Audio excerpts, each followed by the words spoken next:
जम्मू कश्मीर करीब 10 साल बाद जमहूरियत का जश्न मनाने के लिए तैयार है। 90 सीटों वाली विधानसभा के लिए 3 चरण में मतदान होंगे। यहां फिलहाल चुनावी प्रक्रिया चल रही है। चुनाव से पहले तमाम बड़े दलों ने सियासी बिसात बिछानी शुरू कर दी। इस चुनाव में पूर्व मुख्यमंत्री महबूबा मुफ्ती की जम्मू कश्मीर पीपल्स डेमोक्रेटिक पार्टी भी उतरी है। जहां कांग्रेस ने फारूक अब्दुल्ला की नेशनल कॉन्फ्रेंस के साथ गठबंधन किया, वहीं पीडीपी अकेले चुनाव लड़ रही है। पिछले विधानसभा चुनाव के बाद पीडीपी ने 3 साल तक बीजेपी के साथ गठबंधन की सरकार चलाई। आज हम आपको बताएंगे पीडीपी की पूरी कहानी। पीपल्स डेमोक्रेटिक पार्टी जम्मू कश्मीर में एक क्षेत्रीय राजनीतिक पार्टी है, लोकल पार्टी। इसकी स्थापना जुलाई 1999 में पूर्व केंद्रीय गृह मंत्री मुफ्ती मोहम्मद सईद ने की थी। 1998 के लोकसभा चुनाव में सईद ने अनंतनाग लोकसभा सीट जीती, लेकिन जल्द ही उन्होंने अपने पद और कांग्रेस से इस्तीफा देकर राज्य में एक क्षेत्रीय दल पीपल्स डेमोक्रेटिक पार्टी की शुरुआत की। मुफ्ती मोहम्मद सईद पार्टी के पहले अध्यक्ष चुने गए थे। मुफ्ती मोहम्मद सईद पहले कांग्रेस पार्टी के सदस्य रह चुके हैं। 1986 में प्रधानमंत्री राजीव गांधी ने उन्हें केंद्रीय पर्यटन मंत्री नियुक्त किया था। 1987 में मेरठ दंगों के बाद कांग्रेस के रुख के विरोध में उन्होंने केंद्रीय मंत्री और बाद में कांग्रेस से इस्तीफा दिया। उन्होंने वीपी सिंह के साथ मिलकर जन मोर्चा की स्थापना की, जो बाद में जनता दल बन गया।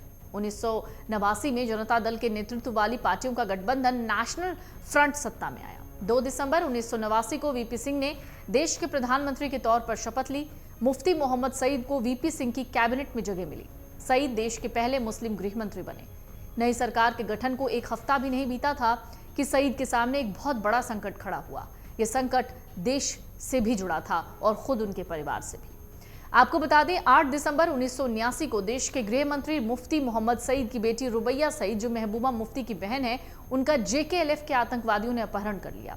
रुबैया को 5 दिन बाद रिहा किया गया, जब केंद्र सरकार ने बदले में 5 आतंकवादियों को रिहा किया। जुलाई 2022 में रुबैया ने जेकेएलएफ प्रमुख यासीन मलिक और 3 अन्य को अपने अपहरणकर्ताओं के रूप में पहचाना। साल 2002 में जम्मू कश्मीर में विधानसभा चुनाव हुए। ये पीडीपी के लिए पहला विधानसभा चुनाव था। पहले चुनाव में पीडीपी ने 9.28 मत प्रतिशत के साथ 16 सीटें जीती।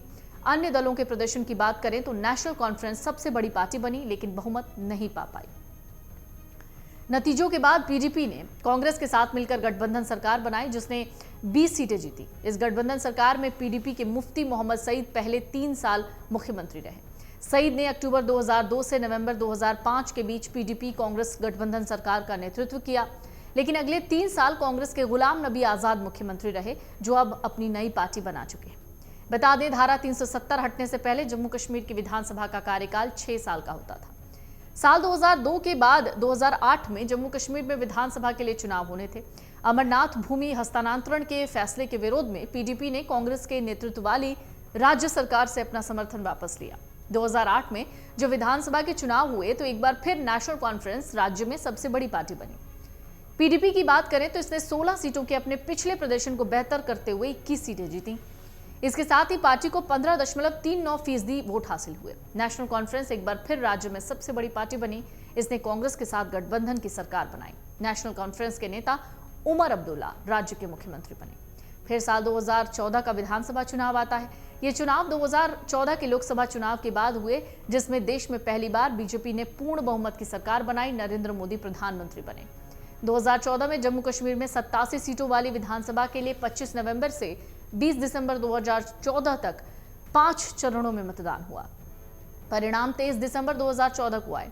87 सदस्यीय विधानसभा में पीडीपी को सबसे ज्यादा 28 सीटें मिली थी। इसके साथ ही पार्टी ने 23.85% वोट हासिल किए। दूसरे स्थान पर बीजेपी थी, जो 25 सीटों पर जीतने में कामयाब रही। फारूक अब्दुल्ला की नेशनल कॉन्फ्रेंस को 15 जबकि कांग्रेस को 12 सीटें मिली। 3 सीटों पर निर्दलीय तो 4 सीटों पर अन्य छोटे दलों को जीत मिली। कोई भी दल बहुमत के आंकड़े तक नहीं पहुंचा। नतीजों के करीब 2.5 महीने बाद पीडीपी के मुफ्ती मोहम्मद सईद ने राज्य के मुख्यमंत्री के तौर पर शपथ ली। पीडीपी को 25 सदस्यों वाली बीजेपी का समर्थन मिला। इस तरह इस गठबंधन ने बहुमत के आंकड़े को जुटा लिया। 7 जनवरी 2016 को सईद का निधन हुआ, जिसके बाद राज्य में एक बार फिर राजनीतिक अस्थिरता आ गई। राज्य में राज्यपाल का शासन लगा।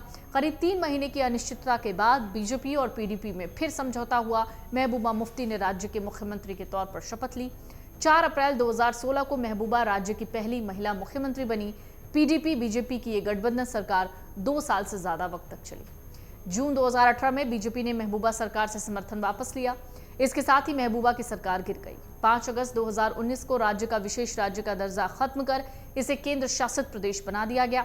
धारा 370 हटने के बाद अब पहली बार राज्य में विधानसभा चुनाव है, करीब 10 साल बाद। इस चुनाव में महबूबा मुफ्ती के नेतृत्व वाली पीडीपी भी चुनावी मैदान में है। पार्टी ने अब तक 40 उम्मीदवार घोषित कर दिए हैं। पार्टी की प्रमुख महबूबा मुफ्ती चुनाव नहीं लड़ रही, बल्कि उनकी बेटी इल्तिजा मुफ्ती अपनी चुनावी राजनीति की शुरुआत कर रही हैं। 37 साल की इल्तिजा बिजबहेरा से चुनाव लड़ेंगी। ये सीट कभी मुफ्ती परिवार का गढ़ कही जाती रही। महबूबा मुफ्ती ने भी 1996 में इसी सीट से चुनावी शुरुआत की थी। अगर आप ये वीडियो YouTube पर देख रहे हैं तो हमारे चैनल को सब्सक्राइब करें और बेल आइकन को दबाना ना भूलें। अगर आप Facebook पर ये वीडियो देख रहे हैं तो हमारे पेज को लाइक करें।